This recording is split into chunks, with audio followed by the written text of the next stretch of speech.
Hey everybody, Marcos Villegas here, being joined with Gabe Rosado, who fights Willie Monroe Jr. this Saturday as the co-main event of this Canelo versus Smith card. We're just, I want to say, a day and some change before you weigh in, and then it's the fight. How are you feeling right now? And I guess, what do you go through up until you hit the scales as a fighter? I feel good, man. I'm excited. You know, this is Cowboy Stadium. I was at the stadium at the press conference today. Beautiful stadium, man. It's huge.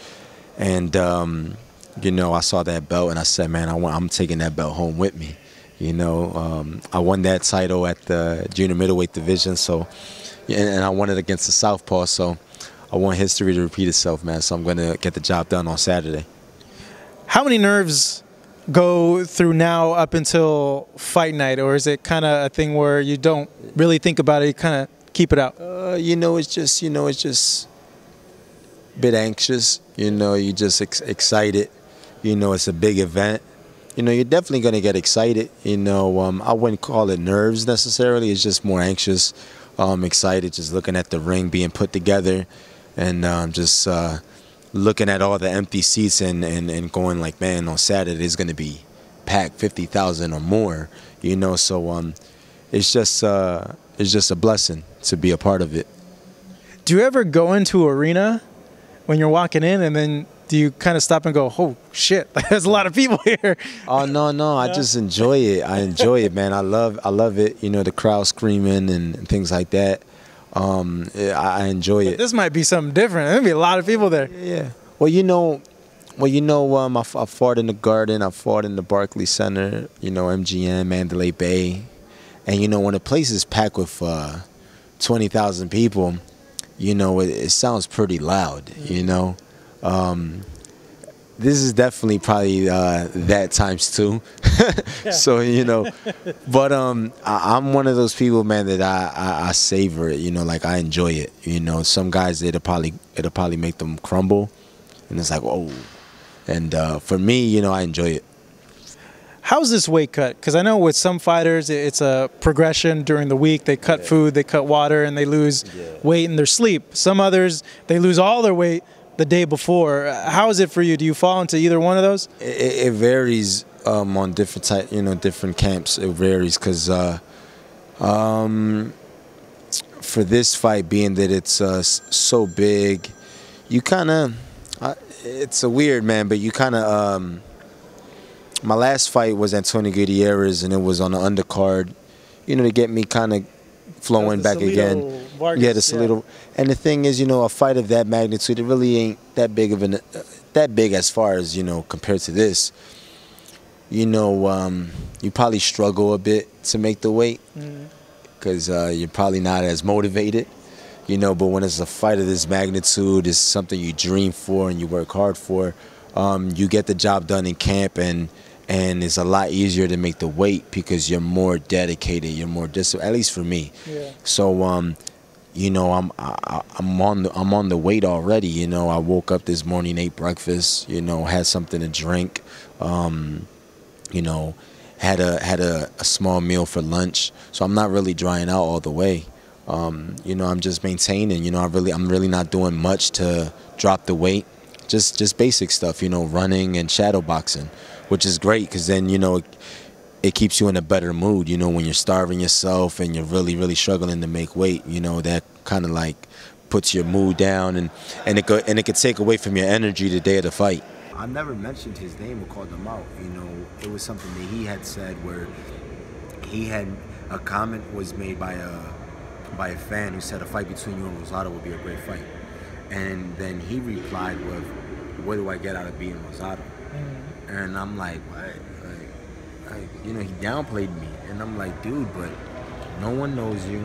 And I don't do this to kind of like stroke my ego or anything like that. I could care less. If you know me, you know me. If you don't, you don't. But it disappointed me because it was like, dude, I'm known. You're really not. And it was like, where's this coming from? So I was just like, that kind of pissed me off a bit. And then next thing you know, when there was an opportunity of him seeing that he can fight me on this big card, because the Golden Boy said, look, if Sanders doesn't fight you, then you're staying on the card. Next thing you know, he's like, oh, wouldn't it be a great fight between me and Rosado? And all of a sudden, now he's calling me out, and that's it. So I told Golden Boy, I said, man, make it happen, whoever it is. When we spoke to him, we asked him, hey, what's really the main key you feel in this fight with Gabe? How are you going to beat him? And he's like, well, you know what? I honestly feel that Gabe is not as intelligent as me in the ring, and I think that's going to be the biggest difference in this fight. How would you respond to a comment like that from him? I mean, this intelligent. So here's the thing. Who's he fought? Let's just really talk about it. Who's he fought? He fought one world-class fighter, and it was Triple G. And he got broken down quick in that fight, and he told the referee, I'm done. The referee didn't stop the fight. He said, I'm done. That was the only world-class fighter he fought. My last fight's been all world-class fighters, and I've beaten world-class fighters. So I've lost to some, and I beat some. Kasim Numa, former world champion, beat him. Sagun Powell, former world champion, beat him. Joshua Clottey, former world champion, I beat him. He went the distance with Vera. Vera was coming off of 2 great fights with Chavez. One of them, a lot of people thought he won. I knocked Vera out. Chavez couldn't do it. So, yeah, people look at the fights, big fights that I've lost, but I've won big fights as well. So my thing is, when he says he's not a smarter fighter, how can you say that? I've beaten world-class fighters. It takes intelligence to beat guys of like Kasim Numa and Clottey. Clottey, who looks good against Clottey? He's not. It's hard, man. It's hard. Clottey's not an easy fight, bro. Especially if he just starts shouting up. He's a vet, and he's not shot. He's not like done. You know what I mean? He can beat some guys. Yeah. You can't sleep on that guy. So and this is the type of guys I fought. And then my last fight, which is really not an easy fight when you're going up, or when you're kind of like, not to downplay it, but when you're kind of like downgrading to build. Sometimes you have to take yourself down a notch. And I went and I fought Antonio Gutierrez on an undercard, which I wasn't happy about, but I had to kind of like swallow it. I swallowed my pride and do it because I had to see what's ahead. Yeah. I knew that, okay, it's a plan and we need this fight to go ahead. But it's not difficult. I mean, it's difficult when you're used to fighting on a certain stage, and the next thing you know, you're on the undercard against a guy who's from Tijuana, hungry, young fighter, only has 1 loss, and he told me that I was his ídolo. He said, really? He was like, yo, he was a fan. That threw you off, the dude. Well, I remember he knocked you down, and I was like, whoa, Well, it was more of a balance shot. Okay, all right. But I wasn't hurt. But the dude brought his A game. Yeah, he did. You know what it is? It was a good fight. You know what it is to go into that fight where you don't think it's supposed to be that tough, because you're thinking you're gonna hit this guy in the chin and it's done. But he took my best shots, and he gave me a fight, and it was like, damn. That's one of those guys. Those are one of those fights you can't sleep on. And sometimes those could be the most difficult fights. And that guy brung his game. He came strong. He won his last fight at Velasco. So he's a decent fighter, man.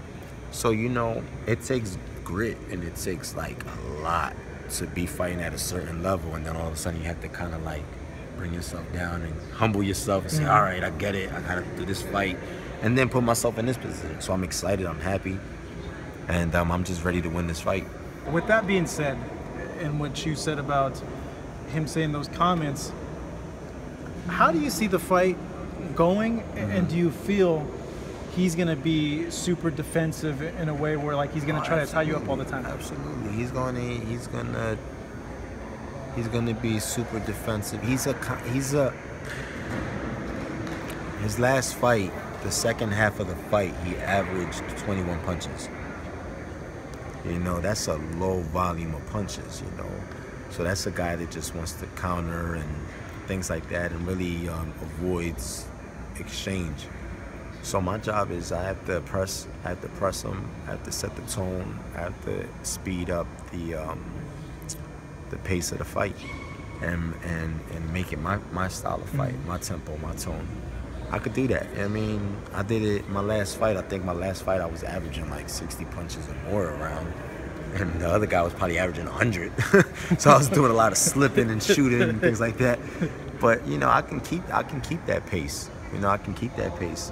He hasn't fought in a fight where it's that pace, and so, I just gotta set the tone, man. It's I'm not saying it's easy. He's a southpaw.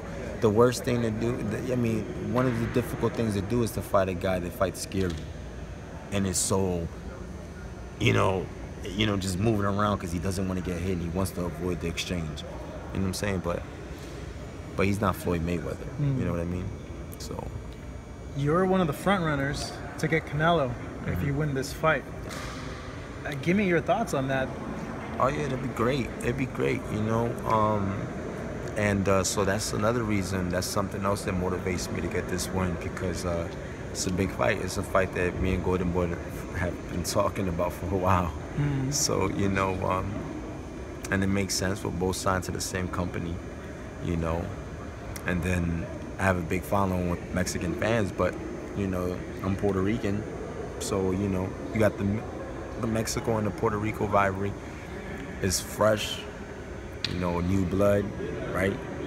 And it's just add to the classic fights, right? So it's great, makes a lot of sense. So we'll see.